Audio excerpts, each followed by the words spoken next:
we are expecting to hear more testimonies from witnesses here at the Broome County District Attorney's Office, including law enforcement officials. This former school football field in Owego is now a platform for a world record, and more importantly, it's a symbol for world peace. City officials tell me that another way they want to improve walking safety here on Main Street is to create mid-block crossings. City engineers tell me one of these crossings will be at an intersection near Binghamton High School.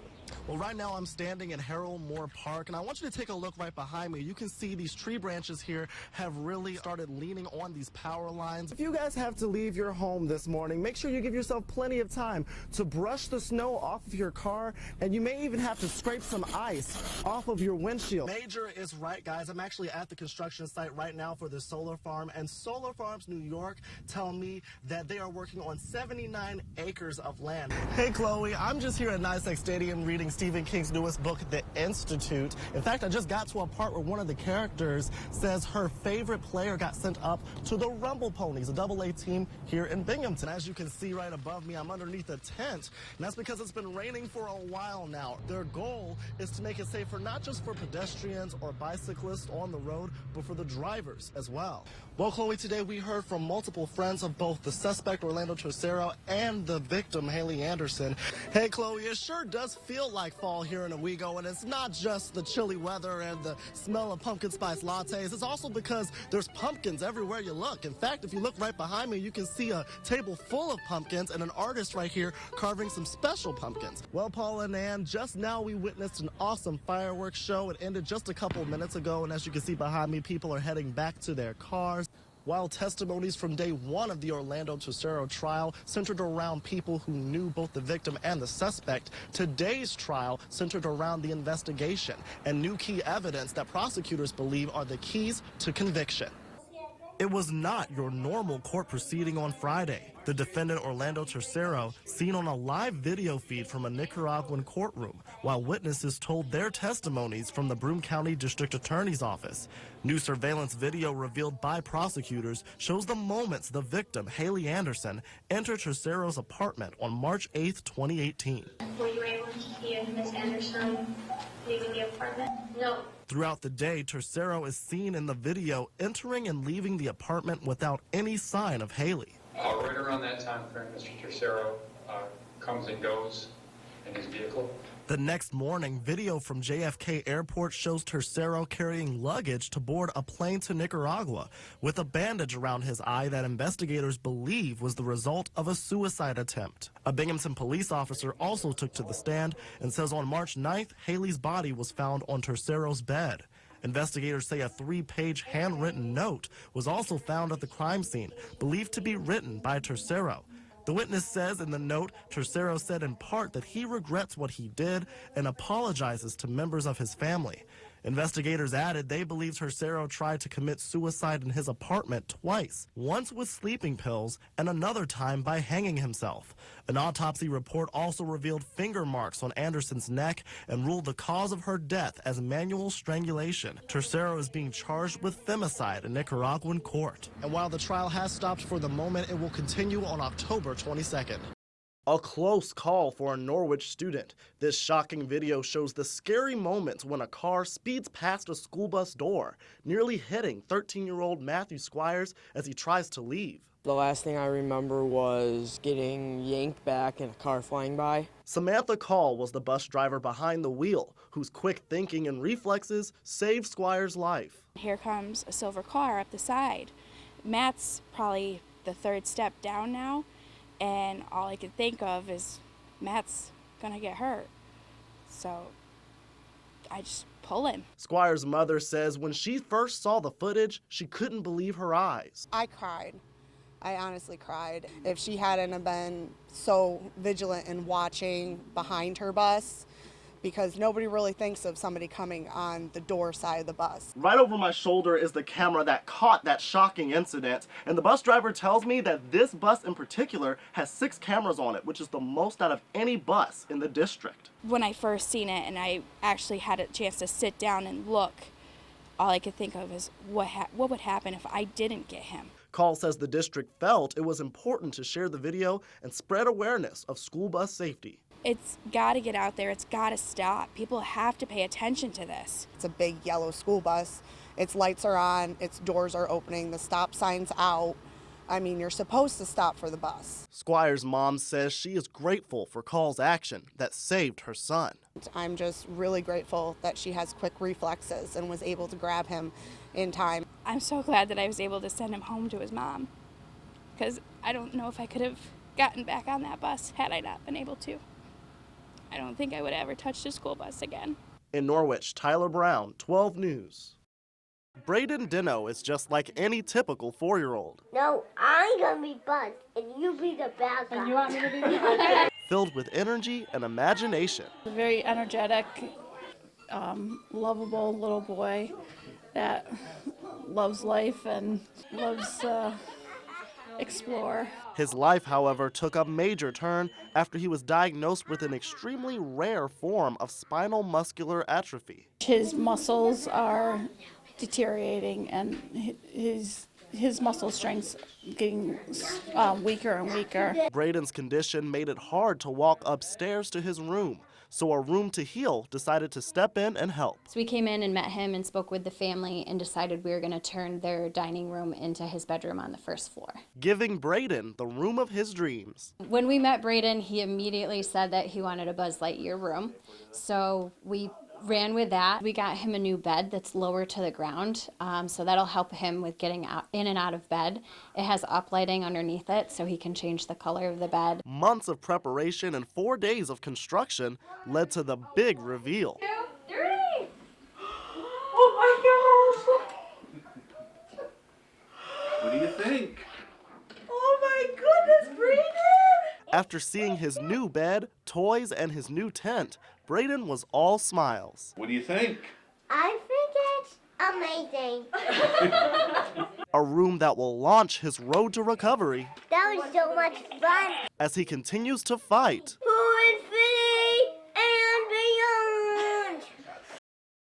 At the corner of Front and Clinton Streets, a flock of 13 birds are forever in flight, representing the lives taken during the most tragic day in Binghamton's history. One of the many lives forever affected, David Marsland, whose wife was one of the victims. Hongju Mao was an amazing woman. She was the kind of person who just was blessed with good brain chemistry. She'd get out of bed every day very, very happy. Marsland describes April 3rd, 2009 as one of the hardest days of his life. Well, I got up in the morning, kissed my wife goodbye. I got a phone call about 40 minutes later from someone just down the street who was on lockdown saying, there's apparently been a shooting where your wife is, and, we don't know what's going on. And, I called the police dispatcher, and there was pandemonium there. And, I asked a friend of mine, what should I do at work? He said, just go.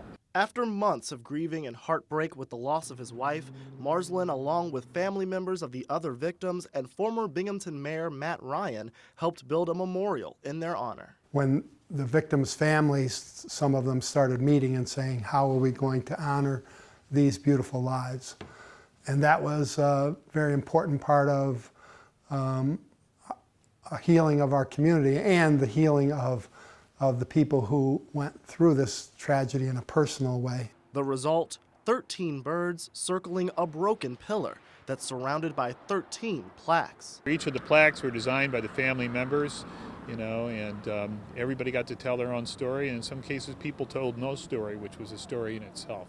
That's the way we want to remember those people as points of light who were startled by something and went off to some other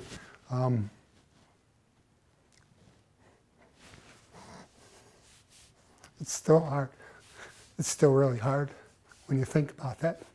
Taking care of the memorial, Marsland hopes it continues to be a source of healing and hope for the community and others affected by a senseless shooting. People driving through town that night here in Binghamton would be thinking of that tragedy and look at our memorial and realize that there's a light at the end of every tunnel. In Binghamton, Tyler Brown, 12 News. We lost everything. We lost everything. Our neighbors lost everything. Waves of water crashed through Franklin Forks, Pennsylvania on Tuesday morning. This morning was raining. I said, I didn't know it was going to be like this. Heavy rain overflowed a nearby creek, prompting an emergency evacuation. And they backed down a fire rescue and got us out of the window on the first floor. Hours later, residents returned to see their homes and businesses surrounded by water. The power of the flood leaving their neighborhood unrecognizable. One example, this shed that you see right behind me, neighbors tell me it was originally located way in the backyard here, but the strength of this flood carried it, and now it sits here in the middle of the road. Just one example of the brutal strength of this flood. There's a car in my house. My neighbor's garage is totally crushed. There's buildings just knocked over. There's buildings picked up and moved. Everything is just totally devastated. It's unlivable here. Families trek through the high water, picking up what's left of their homes. So now what's next for you and your family? We're homeless. As cleanup continues on the roads, residents of Franklin Forks are one of the many communities looking to rebuild. We're not the only area that needs help. There's all little areas like this all over Pennsylvania that need help terribly. In Franklin Forks, Pennsylvania, Tyler Brown, 12 News. A controversial flag is causing a neighborhood to go up in arms. I definitely got people buzzing, you know what I mean? Jody Fish lives on Route 11 and says he is a victim of electronic hacking, but says no one is helping him. So he used a Nazi flag to bring attention to his worries. I had no other option. I mean, what do you do? Fish claims the flag is not being displayed out of hate. Are you at all racist? Oh, no, absolutely not. But as a way to make his voice heard. Nobody will pay attention if it's anything else or wants to hear my story or do anything about it, really. So it's a cry for help. The flag has caused a big uproar in the community, many people turning to local legislature and even local law enforcement to get them to take the flag down. I had the town came to me and asked me to take it down, and I told them I would love to. Can we do something about why it's up there and fixing it? And basically they said that wasn't their governing body, and I just said I didn't think the flag was either. So 12 News reached out to Preble Town Hall but did not hear back. Post of the flag on Facebook started a major backlash. Whether it's on private property or not, the flag itself should be illegal. The backlash sparked an online petition to take down the flag with nearly 800 signatures so far. It shows me that people in the area and nationwide, I know that it's kind of sweeping itself throughout the nation, do care enough to actually do something about it and to speak up and say this isn't okay. But Fish believes the petition is missing his message. It's all for the wrong reasons. They won't listen to what it's really about. They just want to jump on a bandwagon or something. Fish hopes the community can hear his side in a town meeting next week. And if his hacking problems is resolved, he says he will take down the flag. Tyler Brown, 12 News.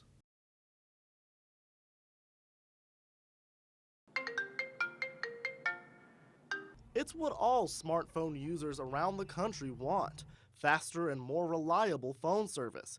The newest network making this dream a reality is called 5G, and experts say it could be available everywhere in a few years. But what exactly is it? 5G is the latest in wireless technology. It's 10 times faster than 4G. Making it the fastest data speed we have ever seen in smartphones. What you'll experience is lower latency between downloads, meaning your videos will load faster. You'll see that your gaming is a lot faster as well. While it all sounds good, experts say hold the phone. Right now, true 5G is only available in certain markets. It's only available in Chicago and Minneapolis through Verizon, so we're not going to see it for a little bit in the southern tier, but throughout 2020 we'll see that more cities are being released. They say the only way to experience this faster cell service is to not only get the proper hardware. If you are traveling and you see your phone shows that it's 5G, it's not really using a 5G network band. You have to get a 5G compatible device to do that. Phone carriers must deploy small cells and fiber throughout the city in places like traffic lights and street lamps. Verizon says in order to install these small cells throughout our area, the proposal must be approved through the local government. We also reached out to T-Mobile. They tell 12 News they plan to have 5G nationwide by 2020 and that a 5G spectrum will be coming to our area at some point. The experts say the best way to bring the service to our area is to go to this website here. It's called lets5g.com. Here you can enter your name and your street address if you scroll down, and it will inform local lawmakers that you want access to this faster and more efficient phone service.